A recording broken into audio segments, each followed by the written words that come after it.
It's 9 p.m. in the mountains of Kahuta, Pakistan. The year is 1980. Military tracking dogs are scouring the perimeter of a highly secured facility when they catch a scent. They pull their handlers through the brush and zero in on a specific rock on the ground. But when the soldiers pull the rock out of the dirt, it doesn't feel right. They crack it open. Inside, it's completely hollowed out, packed with a battery, a radio transmitter, and an air quality monitor. It's a highly sophisticated surveillance device disguised as a piece of the landscape. The CIA had spent millions to engineer high-tech counterfeits of the local geology, planting these sensors in the dirt surrounding an isolated Pakistani research center. These devices were the front line of a global intelligence operation centered on Kahuta. The international intelligence apparatus was scrambling to monitor a secret research facility, guarded by anti-aircraft guns and commandos, because Pakistan, a nation that was essentially bankrupt, had begun building an atomic bomb. To understand the desperation behind that bomb, you have to look back to December 16, 1971. In Dhaka, 93,000 Pakistani soldiers surrendered to Indian forces, signing away half their territory. The nation split in two, giving birth to Bangladesh. Pakistan's military pride had collapsed, and the national treasury was empty. Out of this chaos, Zulfikar Ali Bhutto came into power with a singular obsession: achieving military parity with India. In January 1972, Bhutto summoned the country's top scientists. He asked how long it would take to build a nuclear weapon. They guessed 5, maybe 10 years. Bhutto held up 3 fingers. He demanded a bomb in 3 years, declaring that Pakistanis would eat grass or go hungry, but they would get their weapon. The mandate was clear, but the logistics were daunting. A country with no domestic nuclear technology and no money was attempting the most difficult engineering feat in human history under the watchful eyes of global intelligence. Pakistan initially tried to take the standard path. They already had a basic reactor in Karachi, so they approached France to buy a reprocessing plant. The cover story was waste management, but the real goal was to extract plutonium from the spent fuel to build a bomb. But before the delivery could happen, India detonated its first nuclear device in May 1974. The test alarmed the United States. Recognizing that Pakistan was trying to match India, the US pressured France to back out. After years of stalling, France officially canceled the technology deal in 1978. The international community had formally drawn a line. The overt path to acquiring weapons-grade nuclear material was effectively sealed off. There was, however, a secondary route involving uranium enrichment. Abdul Qadir Khan was a Pakistani metallurgist working in the Netherlands for a company tied to Urenco, an advanced European nuclear consortium. This is the core problem Khan intended to solve.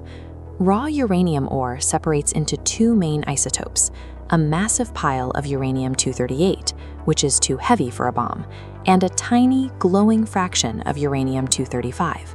That lighter U-235 is the explosive material required for a weapon. You have to separate them, but standard chemical reactions are useless because, as you can see, both isotopes have the exact same electron structure. They react identically to any chemical you introduce. Separation requires physics.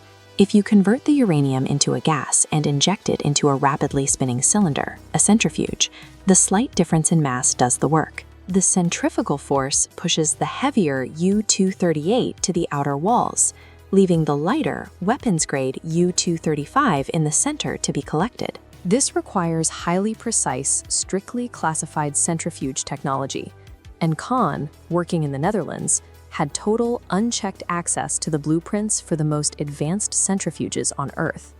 Khan quietly copied the classified designs. In December 1975, sensing that his European bosses were getting suspicious, he fled to Pakistan. With the government's backing, Khan established a backdoor supply chain using shell companies to secretly buy vacuum pumps and centrifuge parts from Europe, smuggling them back to build the Kahuta plant. Intelligence agencies quickly noticed the shopping spree.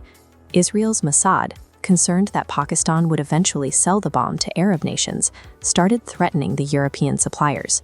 When a German company ignored the warnings, Mossad operatives detonated bombs outside their executives' homes and blew up another supplier's office entirely. Indian intelligence, known as RAW, took a forensic approach. Their agents infiltrated the area around Kahuta and visited a local barbershop frequented by the plant's scientists. They collected hair clippings from the floor and shipped them to a lab. The results came back positive for radiation. Between the CIA's rock sensors, Mossad's supply chain attacks, and Ra's irradiated hair samples, the combined forces of global intelligence possessed physical proof of Pakistan's enrichment program by the late 1970s. The head of Ra took this evidence straight to the new Prime Minister, Morarji Desai, asking for the funds to sabotage the Kahuta facility. But Desai, who held a moral disdain for espionage, flatly refused. He cut Ra's budget by 30% and ordered an end to the covert operations. Pakistan was now under the military rule of General Zia-ul-Haq. Zia knew Desai was susceptible to flattery, so he would regularly call the Indian Prime Minister to stroke his ego. During one of these calls, a disarmed Desai casually mentioned that he knew exactly what Pakistan was doing in Kahuta. As soon as Zia hung up the phone, he triggered a security sweep. The Pakistani military flooded Kahuta. Indian operatives on the ground were captured and executed. During this lockdown, Pakistani forces discovered the CIA's hidden surveillance rock, cutting off the data feed to Washington. Because of that single phone call, the security crackdown across Kahuta killed the ground assets and severed the electronic connection to global intelligence. The final obstacle to stopping the bomb was shifted by geography.